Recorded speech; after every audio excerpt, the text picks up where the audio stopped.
Hello, it's Sunday, total lazy day. So I've been lazy all day. That's not entirely true. I made scrambled eggs for breakfast, and I have tied up the rubbish a little bit because it was starting to annoy me. But otherwise, I've just been monging out playing Zelda all day. It's been both great and frustrating, and I've got a rash on my hand. It's starting to annoy me. Yeah, just been really chill. So last night I was not too late, not too late for me. But Erin and I decided to, well, because originally Adam was supposed to stay over and he didn't, and that was fine because he had work, so I was okay with that. And then because earlier in the week I said to Erin, "Are you doing a drink through the movies?" She said, "Nah, probably not." And then I was sort of sat there kind of, "Hey Erin, I know you're not doing a drinking through the movies, but do you want to just watch a movie just for its own sake?" And he goes, "Actually, I have just put some horror movies on my my Amazon list." So he gave me the list, and a lot of them are cheesy. And I was like, "Cool, I can access all but 2 of those." So we picked 2, Chopping Mall for '86, same year that Short Circuit came out, and that was actually kind of fun, stupid but kind of fun. Stuff happened in it.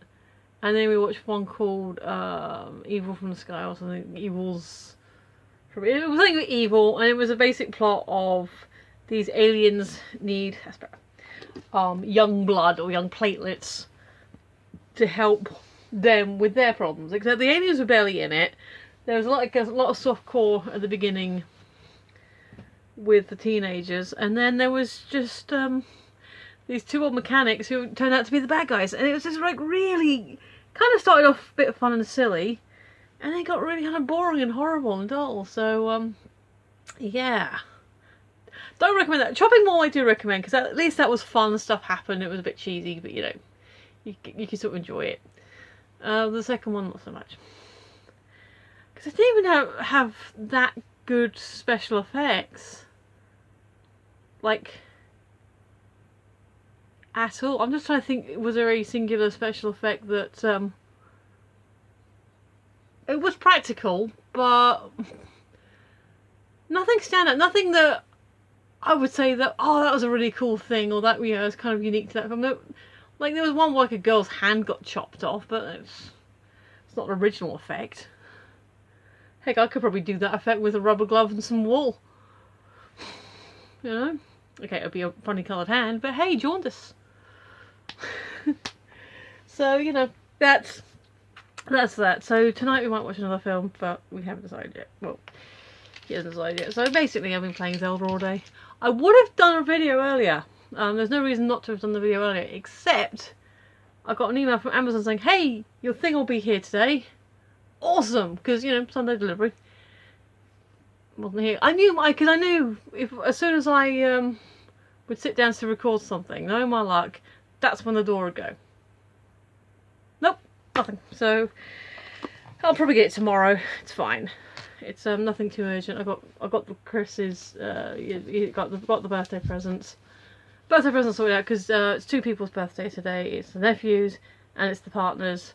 And I saw the nephew Friday and Saturday, and then the partner is in Ukraine, so he's having fun. So whatever. So I'm just chilling out, answering questions. Woo! Let's answer the question. Hopefully it won't require me to suppress my urge to dance. Shake my booty. Are you more of an optimist or a pessimist? There we go. Short and sweet. They are a bit random, these questions. I mean, like, hey, do you like dancing? What's your favourite dance? Optimist or pessimist? It's like, really? That's a bit of a whiplash. Yes. No, I do consider myself an optimist. Because I like to see the best in people. I like to believe the best in people. I like to believe the best in life. There are some things that I could probably or probably should be a bit more pessimistic about, oh, things aren't going well right now, or oh, things are just. But you know what? I'm not. As I've said before, as long as I've got a couple, 2 or 3 days work, I can survive on that. This last month, I've actually been really lucky and had lots of hours, so I've been trying to put more money into the credit card. And it's actually the first time in a while that I haven't. The interest on the credit card hasn't then taken me over my credit card limit, which then gets charged. So, you know, I'm kind of feeling positive about that. And I'm not saying that, you know, I don't know, pessimism is a thing that you can control necessarily. You can try and sort of be happy and all this stuff, but I don't know. It's not something I tend to worry about or not worry about. I don't want to judge people who are pessimistic and say, oh, you're just being negative or whatever, because there's probably reasons for it. Maybe they've had a bit of a rougher life. I don't know. I mean, my life ain't been all cherries, but it ain't been, you know, bad. You know, we've always had a roof over our... We've always had a roof. Yeah, we've always been some food on the table. Mm. Yeah, I was bullied as a kid, which wasn't cool, but, you know, there are worse things. I was bullied by other kids. I wasn't bullied by adults. I wasn't, you know, there's no one in my family who, you know, family or close family friends who hurt me in any sort of, you know, ways that would be uncomfortable to talk about. I'm not saying that pessimists necessarily would have had that kind of stuff happen to them anyway, but I'm just saying, for myself, I've had nothing seriously bad in my life. Yeah, I've lost some people along the way, you know. Probably the most tragic one would have been my cousin Nikki, who literally would have been a baby, who was a baby. But I was only a child myself, so that whilst I kind of understood that it meant, you know, what death was, I don't know if I grieved the same way I do today, because I don't know. I can't say. I probably did. I probably felt sad because like Nikki died and Nan died in close succession. So I did. There probably was some sadness, like, oh, I won't be able to see them anymore. But you know, as I say, it's not fun that I've lost people. But again, it's not the worst thing that's happened to me. Or if it is, or maybe that is the worst thing that's happened to me. And so, yes, I'm an optimist. Yeah,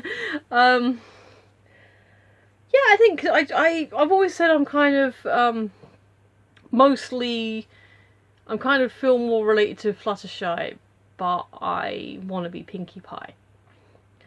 So I'm very Flutter Pink or Pinkie Shy, and in that I've always meant that, you know, I'm a bit quiet, a bit more insular, sort of thing. But I try and be gregarious. I try and sort of, I can't be that full, hey, I'm the life of the party, you know, zaniness. I'm always a bit more cautious, but you know, they're all optimists. I'm just trying to think who would be like a character that I would class as a pessimist, to sort of say, no, I'm definitely not like that. But I don't know. Is Eeyore a pessimist, or is he just always blue? I guess he probably is a bit of a pessimist. I don't know. Yeah, I'm not sure how much else I can say about that. Okay, yes, I'm optimistic that we're going to watch a good film today. You know, I'm optimistic that Adam and I will always pick decent movies to watch. You know, I don't think there's anything I've been... I suppose, okay, I guess, I don't know if this is necessarily pessimism, that word, or just, you know, being a realist. But, you know, I'm not always 100% optimistic that, hey, this is going to be the winning ticket. Oh, actually, no, I am. I'm kind of like, hey, I'm going to go buy a lottery ticket because I'm going to win. And I never do. But, you know what, we still try. So I guess that's more optimism as well. Yes, so, optimist, maybe a bit of a realist, you know, like, what's the expression? Plan for the worst, hope for the best.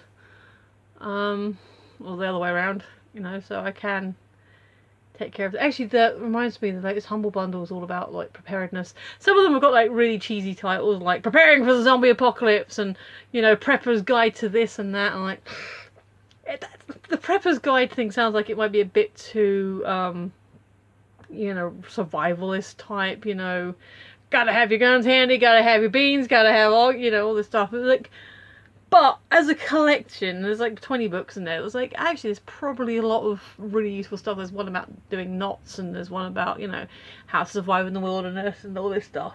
So, as a collection of books about, you know, if you get in the shit, how to get out of it, it's not bad. So, I'll probably, yeah. So yeah, shout out to Humble Bundle, I guess. All right. Yeah, that's it. There's nothing else I can say. Still haven't got my bit of paper. But anyway, thank you for watching if you have been, because I do appreciate it. Even if it's only one person, it's, you know, that one person is watching my videos, and that's awesome. So thank you.